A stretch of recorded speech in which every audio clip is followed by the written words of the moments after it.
The road not taken মানে পথটো লোৱা নহ'ল বা সেই পথটোৰে যোৱা নহ'ল বা সেই পথটো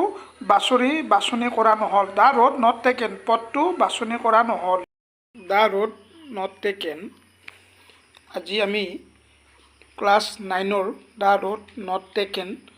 কবিতাটো লিখিছে ৰবাৰ্ট ফ্ৰষ্টে, এজন আমেৰিকাৰ কবি। তেওঁ এই কবিতাটো লিখিছে the road not taken class 9ৰ। আজি আমি এইটো কবিতাটো ভালদৰে বুজিম। প্ৰথমতে কি কৈছে, this well known poem is about making choices. এই কবিতাটো কিহৰ ওপৰত আছে যে আমি যিকোনো কাম এটা কৰাৰ আগমুহূৰ্তত লোৱা সিদ্ধান্তৰ ওপৰত আছে। মেকিং মানে হ'ল সজোৱা, চইচেছ মানে কি, যে আমি যিটো বাছনি কৰিম, নিৰ্বাচিত কৰিম, আমি যিটো বাছনি কৰিম, এটা সিদ্ধান্ত কৰিম, তাৰ ওপৰত। ৱেল ন'ন মানে হ'ল জনজাত। এই পোৱেম মানে কবিতাটো, এই কবিতাটো জনজাত। ইজ এবাউট মেকিং চইচেছ, কিহৰ ওপৰত বুলি কৈছে, যে মেকিং চইচেছ, বাছনি কৰাৰ ওপৰত। এণ্ড দ্য আৰু চইচেছ ডেট শ্বেপ আছ, শ্বেপ মানে হ'ল আকৃতি। এই চইচটোৱে আমাক কি কৰিব, আকৃতি দিব। এই চইচটোৱে, এই বাছনিটোৱে আমাক আকৃতি দিব। অৰ্থাৎ এটা সিদ্ধান্ত লোৱাৰ আগমুহূৰ্তত হোৱা ঘটনাখিনি কবিয়ে এই কবিতাটোত উল্লেখ কৰিছে। Robert Frost is an American poet. Robert Frost এজন আমেৰিকাৰ কবি। হু ৰাইটছ চিম্পলি, যিজনে কেনেকুৱাকৈ লিখে, একদম চিম্পলি, সহজ সৰলভাৱে, বাট ইনচাইটফুলি। ইনচাইটফুলি মানে কি, ইনচাইটফুলি মানে হ'ল অন্তৰ্দৃষ্টিসম্পন্ন। এবাউট কমন, যিটো কাৰ বিষয়ে আছে, এবাউট মানে হ'ল বিষয়ে। কমন মানে হ'ল যিটো সচৰাচৰ চলি থাকে, কমন বুলি কৈছে। আৰু অৰ্ডিনাৰী মানে হ'ল গতানুগতিক। অৰ্ডিনাৰী মানে গতানুগতিক। এক্সপিৰিয়েঞ্চেছ মানে হ'ল অভিজ্ঞতাবিলাক। যে কবিয়ে কেনেকুৱা লিখে, তেওঁৰ কবিতাবিলাক সচৰাচৰ একদম সহজ সৰলভাৱে লিখা আৰু বহুতো অন্তৰ্দৃষ্টিসম্পন্ন কবিতা লিখে। আৰু কি থাকে, কমন ধাৰণাবিলাক থাকে। আৰু অৰ্ডিনাৰী মানে যে গতানুগতিক তেওঁৰ অভিজ্ঞতাবিলাক প্ৰকাশ কৰে। টু ৰোডছ, দুটা ৰাস্তা, diverged in a yellow' wood. Yellow' মানে হ'ল হালধীয়া, উড মানে হ'ল হাবি বা বননি, ডাইভাৰ্ছ মানে হ'ল পৃথক হোৱা, ভাগ হোৱা। অৰ্থাৎ দুটা ৰাস্তা কি হৈছে, এখন হাবিত পৃথক হৈছে, হালধীয়া হাবি এখনত পৃথক হৈছে। এই ৰাস্তাটো যে এইটো এই ৰাস্তাটোৰে কবিয়ে গৈ আছে, গৈ পেলাই কি হ'ল, তেওঁ দেখা পালে যে এইফালে এটা ৰাস্তা গৈছে আৰু আনফালে এইটো এটা ৰাস্তা গৈছে। এই কবিতাটোত কবিয়ে কৈছে যে আমি এনেকৈ গৈ আছোঁ, আমাৰ জীৱনৰ গতিটো এনেকুৱা, আমি গৈ আছোঁ, গৈ কি পাম, এনেকুৱা এটা সময় আহি পৰিব যে দুটা ৰাস্তা পাম আমি। দুয়োটা ৰাস্তা দেখাত ধুনীয়া হ'ব, এটা আনটোতকৈ দেখাত ধুনীয়াও হ'ব পাৰে, বা কি হ'ব পাৰে, কোনো মানুহ নাযাবও পাৰে সেই ৰাস্তাৰে। তেতিয়া আমি কি কৰিম, কোনটো ৰাস্তা ল'ম, ইয়াৰ ওপৰত কবিয়ে এই কথাটো কৈছে। আকৌ কবিয়ে কি কৈছে, এণ্ড চৰি, আৰু মই বৰ দুখিত, আই কুড নট ট্ৰেভেল বথ, মই এই দুয়োটা ৰাস্তাৰে একেলগে এটা সময়ত যাব নোৱাৰোঁ।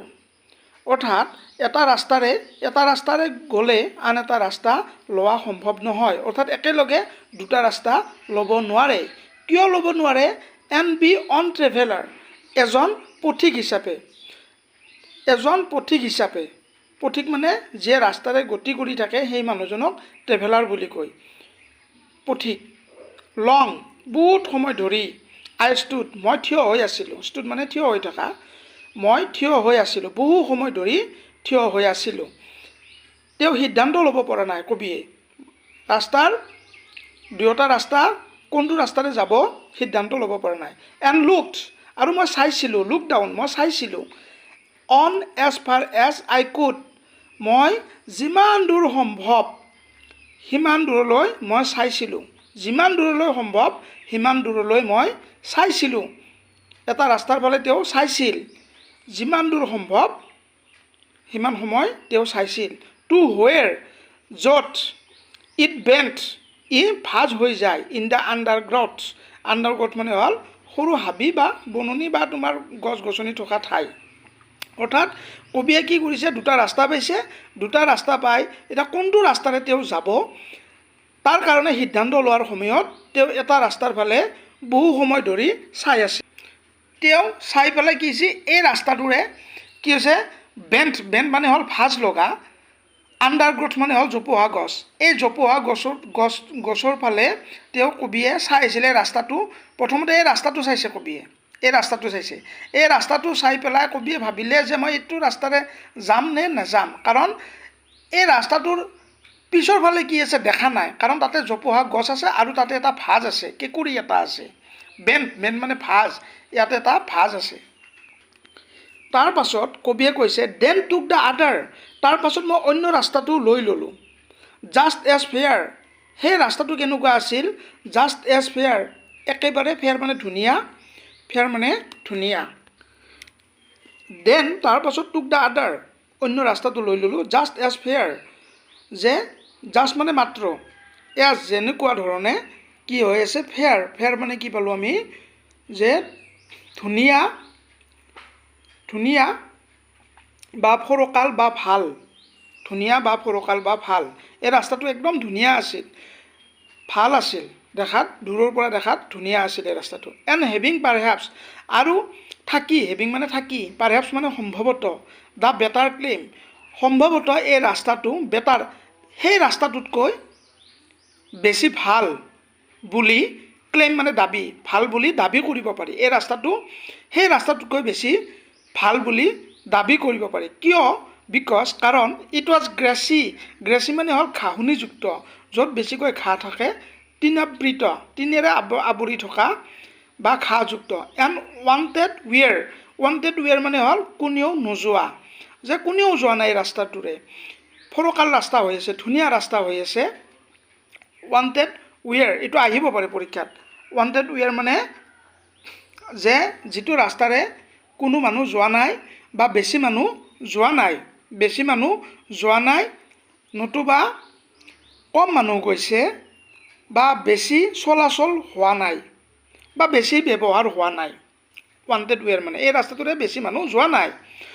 যদিও বা as for that the passing there যদিও বা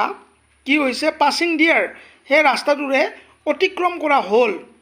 কাৰ অতিক্ৰম কৰা হ'ল কবিজনৰ সেই ৰাস্তাটোৰে অতিক্ৰম কৰা হ'ল হেড অৰ্ণ WORN মানে হ'ল ক্লান্ত অৱসন্ন হোৱা উবলি যোৱা দেন ৰিয়েলি এবাউট দ্য চেম আচলতে কি হ'ল কবিয়ে যেতিয়া সেই ৰাস্তাটো বেছি ধুনীয়া পাই পেলাই তেওঁ এই ৰাস্তাটোৰে গ'ল দেখাত ধুনীয়া দেখি পেলাই এই ৰাস্তাটোৰে গ'ল কিন্তু আচলতে এই ৰাস্তাটো সেনেকুৱাই বুলি কবিয়ে ক'লে যে সেনেকুৱাই চেম তেনেকুৱাই আচলতে এইটো ৰাস্তাৰে অহাটো ভুল আছিল মোৰ অৰ্থাৎ ডিচিশ্যনটো মোৰ ভুল আছিল সিদ্ধান্তটো মোৰ ভুল আছিল কবিয়ে ভাবিলে এণ্ড বট ডেট মৰ্ণিং ইকুৱেলি লে আৰু আচলতে কি আছিল মৰ্ণিং মানে ৰাতিপুৱা লে মানে হ'ল পৰি থকা ইকুৱেলি মানে সমানে আচলতে এই ৰাস্তাটোত দুয়োটা ৰাস্তাতে কি আছিল মৰ্ণিং ৰাতিপুৱা সময়টো ধুনীয়াকৈ পৰি আছিল ইকুৱেলি তাৰমানে দুয়ো ঠাইতে সমানে ৰাতিপুৱাই হৈছিল ইন লিভছ পাতবিলাকত ন' ষ্টেপ কোনো ধৰণৰ কি নাই খোজ নাই ষ্টেপ মানে খোজ বা পদক্ষেপ বা চমু দূৰত্ব বা খোজ এটা খোজ বুজাইছে হেড ট্ৰুডেণ্ট ব্লেক ট্ৰুডেণ্ট মানে হ'ল আচলতে TREAD ট্ৰেড মানে হ'ল গছকা খোজ পেলোৱা বা গমন কৰা ট্ৰেডৰ পাষ্ট পাৰ্টিচিপল হ'ল ট্ৰুডেণ্ট ব্লেক মানে ক'লা কি কৈছে ইন লিভছ আচলতে পাতবিলাকত কোনো ধৰণৰ কি নাই খোজ নাই খোজৰ কোনো ধৰণৰ চিহ্ন নাই ই ক'লা হৈয়ে থাকিল শব্দটো কি বুজায় যে আশ্চৰ্য হোৱা বুজায় হতাশাত মুখেৰে ওলোৱা শব্দটো ইংৰাজীত বুলি কয় এইটো এটা অব্যয় আই কেপ্ট মই লৈছিলোঁ the first for another day মই ভাবিছিলোঁ কবিয়ে ক'লে হতাশাতে কৈছে যে যদি মই প্ৰথম ৰাস্তাটোৱে ল'লোহেঁতেন ফৰ এনাডাৰ ডে অন্য দিনৰ কাৰণে বা অন্য এদিন মই সেই ৰাস্তাটোৰে যাব লাগিব য়েট নয়িং ইয়াত মানে এতিয়ালৈ নয়িং মানে জানিব পাৰি হাও কেনেকৈ ৱে মানে ৰাস্তাটো লিডছ মানে হ'ল দেখুৱাই দিয়া আগবঢ়াই নিয়া অন টু ৱে অন্য এটা ৰাস্তালৈ সেই ৰাস্তাটোই কেনেকৈ আগবঢ়াই নিব সেই বিষয়ে মই জানি পেলাই কবিয়ে কি হৈছে বৰ দুখ প্ৰকাশ কৰিছে মই সেই ৰাস্তাটোৰে গ'লে কিজানি মোৰ ভাল হ'লহেঁতেন এইটো বুজাইছে আচলতে ইয়াতে আই ডাউট তেওঁৰ সন্দেহ হৈছে কবিৰ আই ডাউটেড মানে সন্দেহ হোৱা মই সন্দেহ কৰিছিলোঁ ইফ যদি আই শুড এভাৰ কাম বেক যদি মই এই ৰাস্তাৰে আকৌ এবাৰ আহিব পাৰিলোহেঁতেন তাৰমানে কবিয়ে আৰু সেই ৰাস্তাৰে দ্বিতীয়বাৰ আহিব নোৱাৰে যিহেতু তেওঁ এটা ৰাস্তাৰে গুচি গ'ল ধৰি লোৱা হ'ল তোমালোকে কি কৰিলা মেট্ৰিক পৰীক্ষা দিলা দি পেলাই ছায়েন্সত ল'বা নে আৰ্টছত ল'বা সেই এটা টেনশ্যন আহিল তাৰপাছত তোমালোকে কি সিদ্ধান্ত কৰিলা যে মই আৰ্টছত যাম তাৰপিছত তুমি দেখিলা যে মই আৰ্টছত আচলতে ছায়েন্সতে যাব লাগিছিল সেই সময়ত তুমি আৰু ছায়েন্সত আহিব নোৱাৰা ঠিক তেনেকুৱাকৈ এই কবিতাটোত কৈছে যে যেতিয়া ডিচিশ্যন মেকিঙৰ সময় হ'ব সেই সময়ত কি কৰিব লাগিব বহুত চিন্তা চৰ্চা কৰি আমি সিদ্ধান্তবিলাক ল'ব লাগে সেই কথাটো কবিয়ে কৈছে I shall be telling this with a sigh মই এইটো কৈয়ে থাকিব লাগিব এই চাই বৰ দুখেৰে শোকেৰে কৈছে এটা শোকত মই কৈ থাকিব লাগিব চাম হুৱেৰ ক'ৰবাত মানে ক'ৰবাত এজেছ মানে হ'ল সময়ে হেন্স মানে হ'ল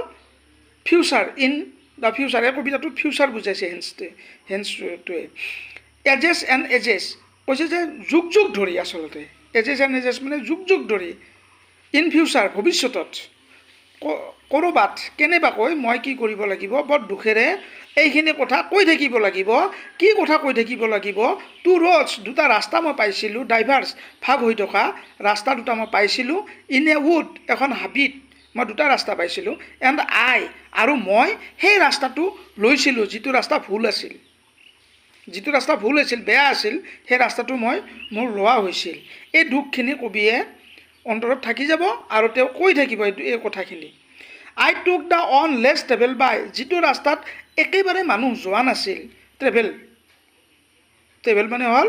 যে যাত্ৰা কৰা গৈ থকা পথেৰে গমন কৰা